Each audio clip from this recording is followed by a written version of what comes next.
Welcome back to the REVan channel. We are in Maverick Row. This is Nick Dominic from Burke, Virginia, and I'm in love with his Maverick. Look at this thing. Dan on camera today, doing a great job. This thing just has everything going for it. It's got the stance, the blacked out grille. It's a grabber, Magnum 500s, and it's got some beautiful touches. I'm noticing a custom interior. I'm noticing a lot of cleanup work under the hood. The trim is impeccable. How long have you owned this thing, Nick? 23 years. So it's a love affair. Yeah, it is. That's cool. What was the condition when you got the car? It was a little rough. I bought it from Louisiana. I had it shipped up, and it was a disappointment because it wasn't really advertised very well. So it had some rust, and the interior wasn't that great. Right. Like 20 years ago, we didn't have, like, you're going to bring a trailer today or eBay, even there's a million photos. People, I think, disclose a lot more, but back then, but hey, you know what? You fixed it up, you still got it, you made the best of it. Right. Let's take a look under the hood. Okay. What was the original powertrain? C4 302 V8. Man, look at this. And what are you running now? 347 stroker with the AOD overdrive transmission. What type of induction you got under the air cleaner? It's a Edelbrock Pro Flow 3 fuel injection. Oh, nice. Tell me about the rest of the engine. What heads, cam? It's got AFR heads. It's got a Ford. It's a 347 stroker from Ford Motorsport. It's a Boss 347 stroker with the AFR heads and the Edelbrock Pro Flow 3 fuel injection. I got the block from Ford Motorsport, and they didn't make the engine I wanted, crate engine, so I kind of built what I wanted. Got it. Did you do all the work yourself? Yeah, I had some friends help, but I did most everything myself.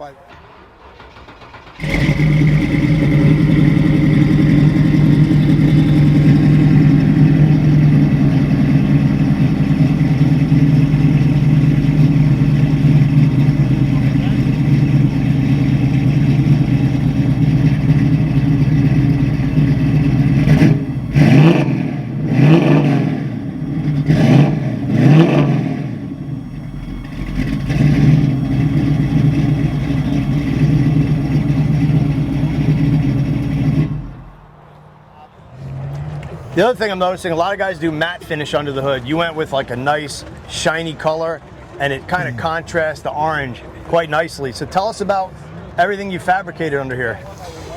Well, this Maverick, some Mavericks came with black, some came with the factory color. So this came with the factory color, so I left it. I fabricated this, I fabricated the Monte Carlo bar, and I fabricated the strut rod brace, this. That came out of a Mustang Shelby, and I made it fit, I cut it. There's a lot of little things that I did customizing it. As far as customizing goes, I had to make, different brackets to fit, spacers, because I put rack and pinion steering, four-wheel disc brakes. Right. Nicely modded. But even like, look at the orange. You can see the orange through here on the backside. That was on purpose. It kind of adds a little. I love it. Little flavor to it. But yeah, you tied in some factory touches like the windshield washer reservoir. Mm-hmm. Like it kind of ties in real nice. And even look how clean. That's all factory, right? But you obviously cleaned it up real nice. Oh, yes. For the sprayers, for the windshield wiper. Every nut and bolt has been replaced with stainless, and I polished everything. So even the undercarriage. Did you do your own wiring? Yes. Because I'm looking at the wiring, and even that is super clean. Very, very nicely done. The hood hinges, like you said. The hood hinges are custom made. That was probably the biggest custom thing I did. In the part of adding the spring to it? Yeah, the springs are off of a 1940 Ford. Oh, wow. And I had to get the geometry right, so when it not only does it hold the hood open, when you shut it, it shuts it. Right. So it took about 5 times of trial and error before I got it just right. Right, and I love the black grille. I mean, that's just really neat. Let's take a look at the interior, because you didn't stop under the hood. Magnum 500, to me, a great wheel choice. Kind of keeps the factory theme and the factory grabber look going. And a custom center cap. Oh, look at that. Bare brakes I see under there. Yep. The sport mirrors. I'll let you pop it open. Tell us about how you built out the interior. Well, it's a factory color.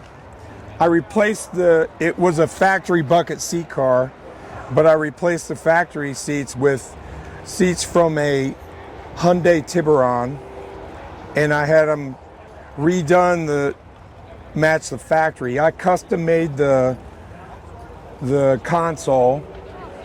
I put power windows in. I did that myself. I got the motors out of a junkyard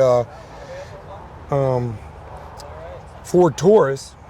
I got a kit for power door locks that I operate off of my key fob. And then I have a power trunk release and everything. But inside, the tachometer is in the dash. Mavericks never came with the tachometer. So one of the Maverick guys from the past built a Suntac that has the same font as the speedometer. Oh, that's really neat.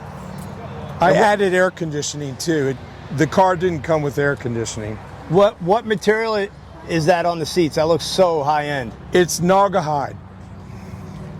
And you built in the Garmin and the stereo. Like this is you Yes. modernized it. Tastes very tastefully. It's got there's a lot of things that you don't see, like intermittent wipers, stuff like that didn't come with the car. Okay. And I modernized the seat belts too. And tell me about the suspension. The rear is a 9-inch rear from Curry with 325 gear ratio. The front is front struts off of a Mustang Fox body. Nice. Car is beautiful. Thank you. How many miles a year do you put on it? About 3,000 to 4,000 a year. I drive it all over.